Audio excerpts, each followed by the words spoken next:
El Centro Virtual Isaacs de la Universidad del Valle presenta La Palabra en Radio, un espacio para la literatura, el arte, la cultura, la poesía, novedades editoriales, charlas con escritores. La Palabra en Radio, domingos 10 de la mañana por Univalle Estéreo. Dirige y presenta Darío Henao Restrepo. La Palabra en Radio.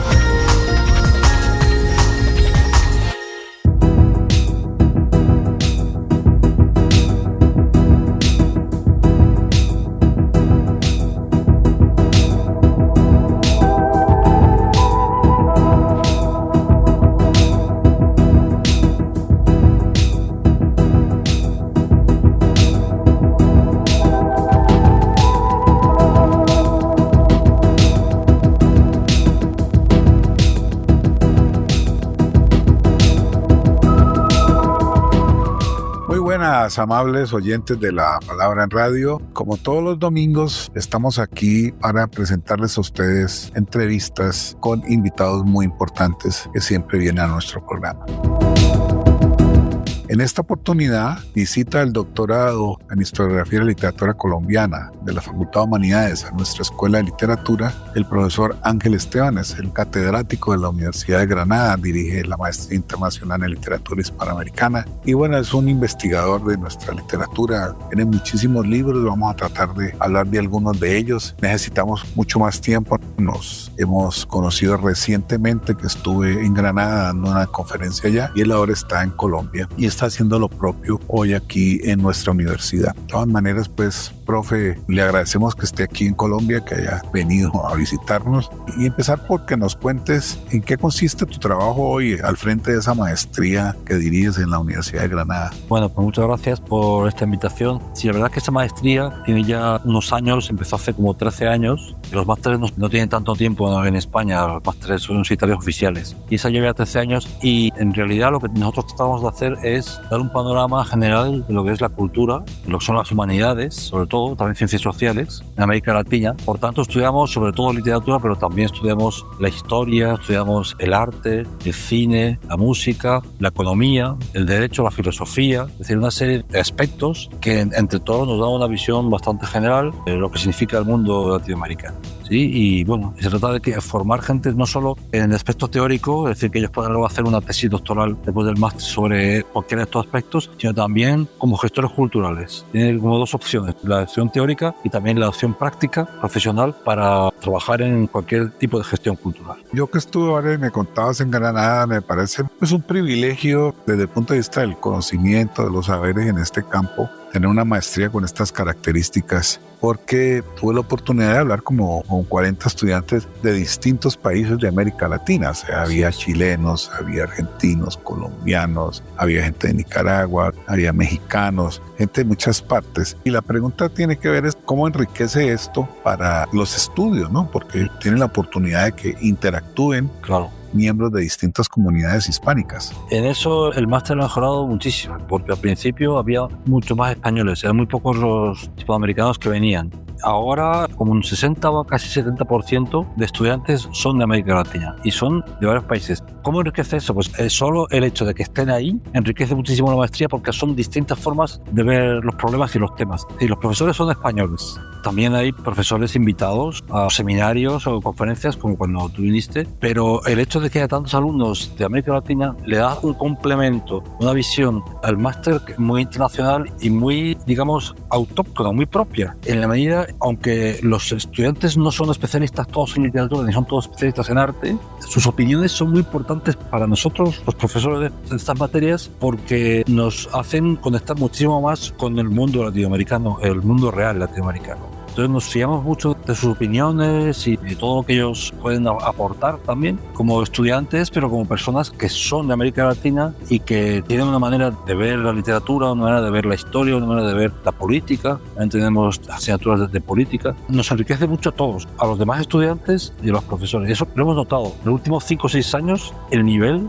de estudios ha crecido muchísimo. Y la calidad del estudio ha crecido muchísimo, precisamente por esa conjunción de tanta gente tan diferente, porque además el máster es un máster que invita a la reflexión, invita al diálogo. Y además, una cosa muy importante, que es que en general los alumnos latinoamericanos conectan mucho con el ambiente y hablan mucho. Cuando se piden opiniones, son los primeros que contestan. Y eso hace que el máster crezca mucho. ¿Con qué países tienen ustedes convenios? En el caso colombiano, que sé que los tienen con algunas universidades. Sí. Porque para nosotros en la Universidad del Valle, esa es una dimensión que nos interesa mucho, que es internacionalizarnos, tener convenios. Y bueno, la experiencia que nos puedas contar, pues para nosotros es muy valiosa. Nosotros tenemos dos tipos de convenios. Unos convenios generales en los cuales hay intercambios de profesores y de estudiantes de un lado para otro y de otro para el uno, pero también hay lo que se llaman las dobles titulaciones o los dobles másteres. Es decir, que un estudiante puede estudiar la maestría en Granada y luego pasar un tiempo en otra universidad de América Latina y cuando termina el estudio tener dos titulaciones, una titulación española y otra americana. Y entonces ese formato lo estamos empezando a difundir ahora. Nosotros convenios generales de intercambio en Colombia, por ejemplo, tenemos con el Rosario, porque tenemos la doble maestría, pero también tenemos con Antioquia, la Universidad de Antioquia, Medellín. Hemos hablado ya tener con esta universidad y podemos hacerlo. Y luego tenemos también convenios con otras universidades de otros países, como es el caso de la Pontificia Católica del Perú, donde tenemos un convenio general y ahora estamos tratando de firmar uno también de doble titulación, y con la más antigua de San Marcos, también tenemos de Lima. Esos son, digamos, los más importantes que tenemos. Tenemos algún otro, pero los que mejor funcionan son estos. Tenemos una doble titulación de máster con el Rosario en Bogotá. Y eso llevamos ya 3 años y funciona muy bien. Siempre hay 5 o 6 estudiantes de cada lado que van al otro lado y terminan su máster y tienen 2 másteres en lugar de uno. Claro, la doble titulación. Claro.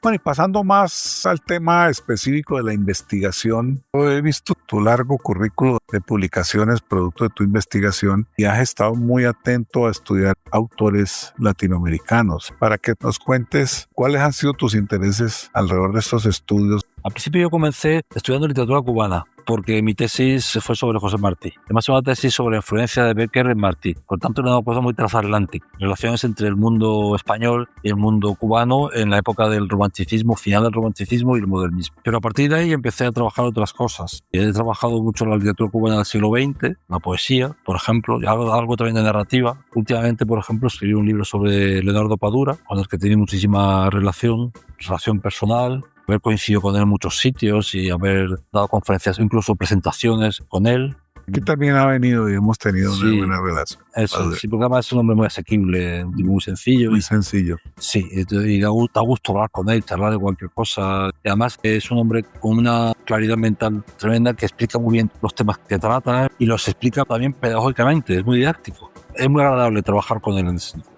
Estuve viendo que hiciste para cátedra una edición crítica de una de las obras de Máscara. Sí, una de las 4 estaciones, ¿no? Las 4 estaciones, que está la serie en Netflix. Eso es.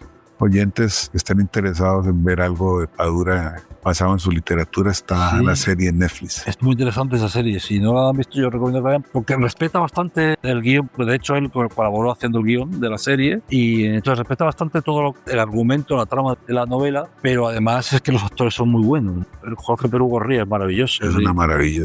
Por ahí vamos. Recientemente vi que hiciste para cátedra Recuerdos del Porvenir de Elena Garro, para que nos hables de la importancia que tiene haber rescatado esto y hacer una edición crítica tan cuidada como las que hace cátedra. Si parece mentira que una obra que se escribió en el 53, pero se publicó en el 63. Parece mentira que nunca se haya hecho hasta hace año y medio una edición crítica, una edición con un prólogo, una introducción, digamos, seria y con 200 o no sé cuántas hay notas a pie de página explicando muchísimas cosas que si no eres mexicano y si no conoces bien la literatura y la historia de México y la Revolución Mexicana no las sabes bien. Entonces, en ese sentido, creo que se ha tardado muchísimo, siendo sin quizá una de las novelas más importantes del siglo XX en México. Incluso hay gente que ha dicho que sea la mejor novela, con permiso de Rulfo. Sí, es una novela extraordinaria. Sí, pero no hay tantas novelas que sean tan buenas como esa y que no hayan tenido la fortuna que ha tenido cualquiera de las novelas de Carlos Fuentes, por ejemplo, u otros escritores así importantes de México. Esa edición se ha difundido mucho. Yo estuve incluso en México una semana Y en una semana di 6 charlas sobre la novela. Estuve en conferencias en universidades, en la Feria del Libro, la Fiesta del Libro, en la UNAM. Fueron 3 ciudades y 6 sitios. Y estaba siempre lleno, porque Elena Garza es una escritora de culto en México y que se está recuperando en los últimos años y no ha habido ninguna edición hasta ahora que se ha hecho así. Entonces yo creo que ahí es por lo que este libro se ha vendido bastante y se ha difundido mucho. Bueno, y pasando a un estudio que conocí recientemente, Sí. precisamente para los estudiantes míos de literatura colombiana, que es El Carnero, que hace la edición crítica de Juan Rodríguez Freile, Eso es. uno de nuestros escritores más importantes del periodo colonial. Hablemos hoy un poco de lo que consistió este trabajo y la importancia que tú le concedes a él en esta edición crítica. Sí, bueno, del Carnero ya había buenas ediciones, algunas, pero, por ejemplo, para mí la mejor edición que se ha hecho del Carnero es una edición de Achuri, la hizo en el año 79 en la Biblioteca Ayacucho.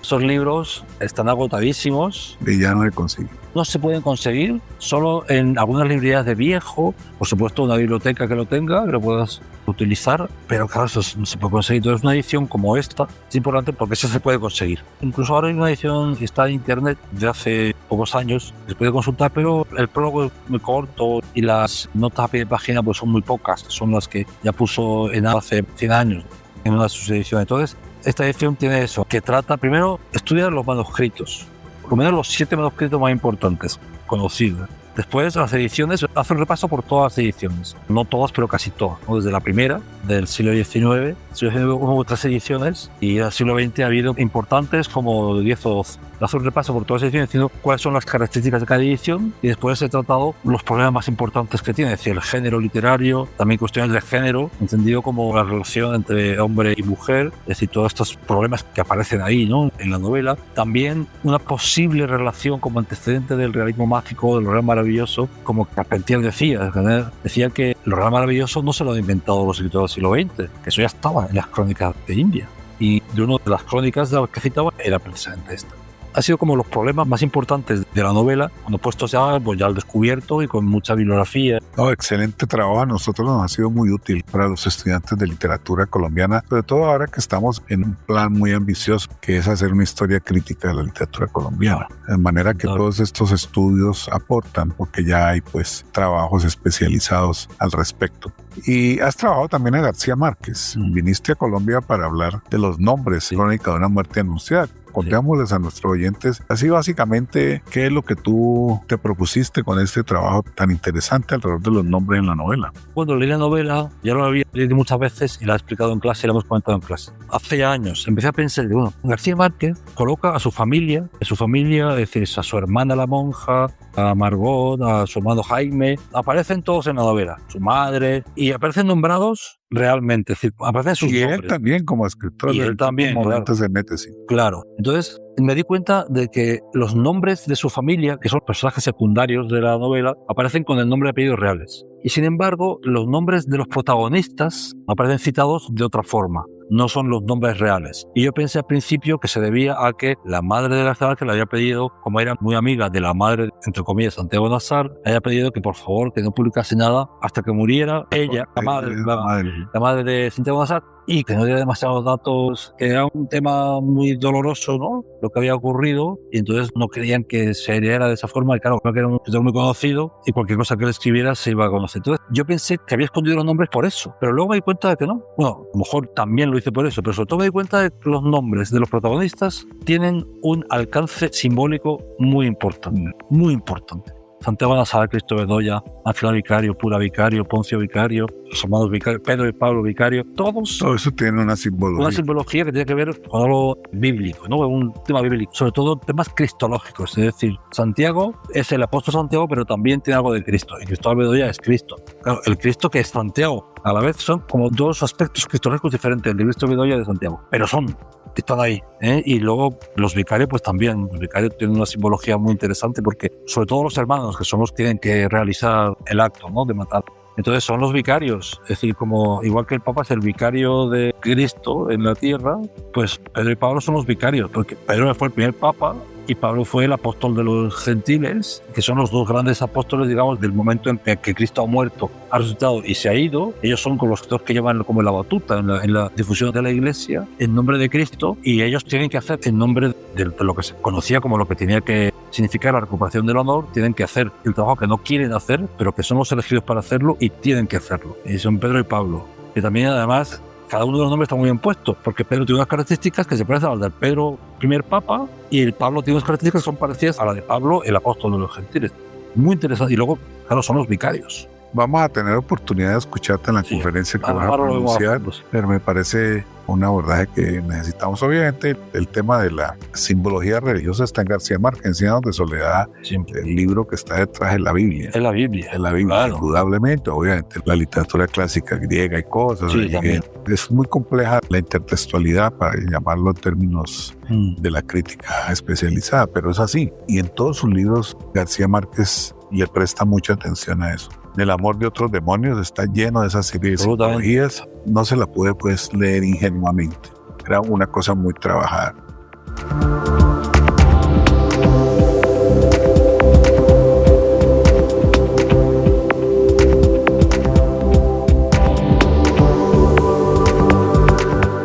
Preguntarte finalmente, después de que me lea el libro, porque lo estuve apenas ojeando algunos capítulos, sí. Es este libro que se llama Una calandria de luz, la presencia de la teología de la liberación en la poesía latinoamericana. Sí.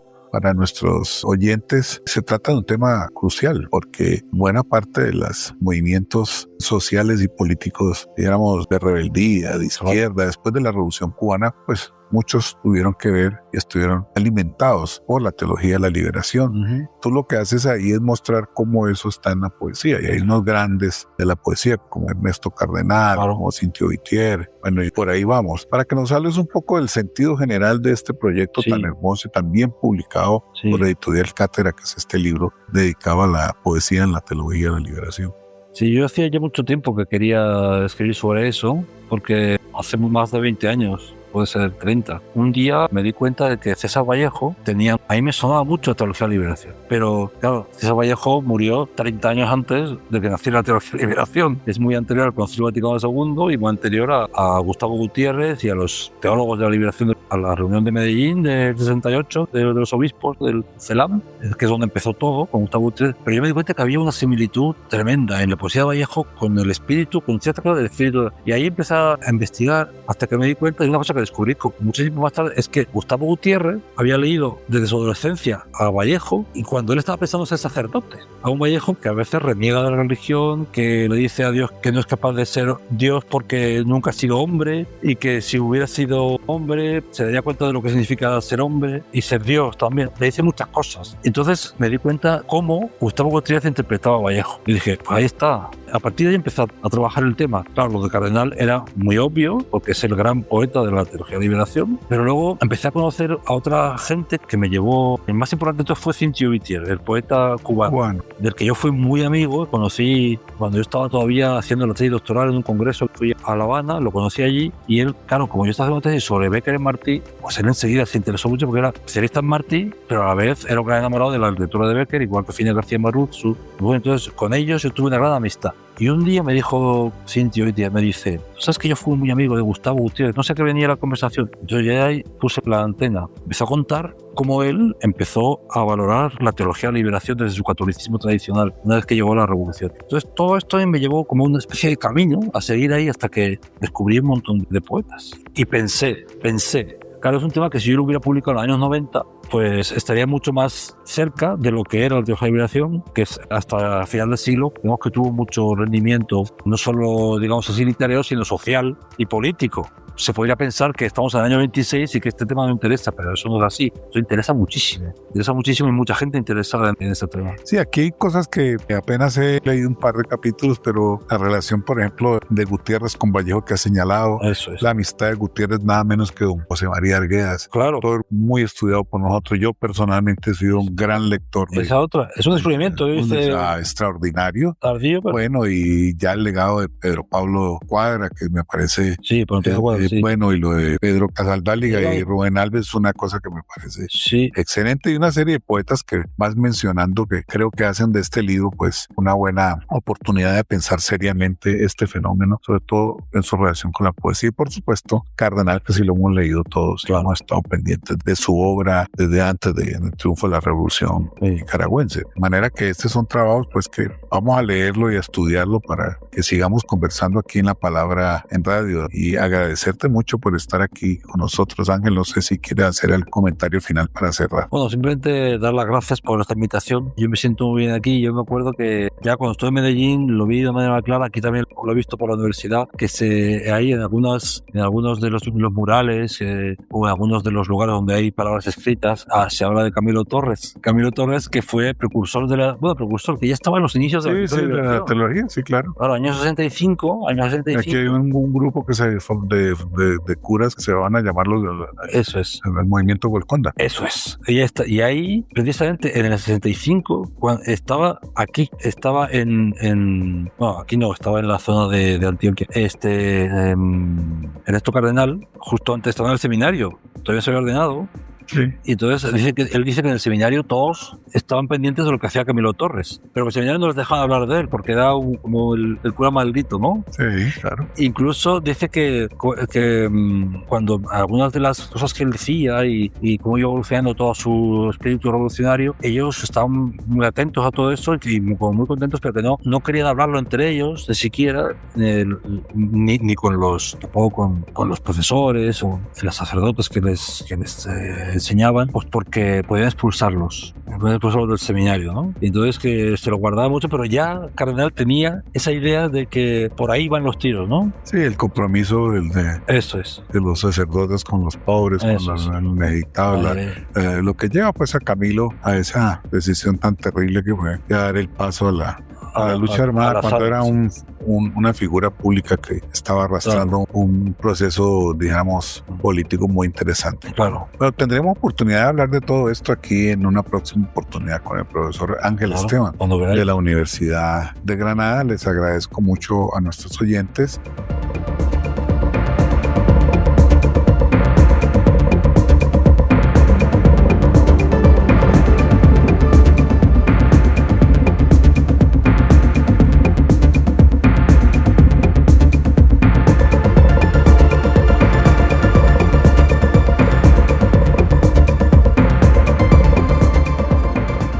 Les deseo un feliz resto de domingo. Quien les habla, Darío Henao, y nuestra productora Shirley Sáenz Mosquera. Nos vemos el próximo domingo en la 105.3 de la FM Univalle Estéreo.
El Centro Virtual Isaacs de la Universidad del Valle presenta La Palabra en Radio, un espacio para la literatura, el arte, la cultura, la poesía, novedades editoriales, charlas con escritores. La Palabra en Radio, domingos 10 de la mañana por Univalle Estéreo. Dirige y presenta Darío Henao Restrepo. La Palabra en Radio.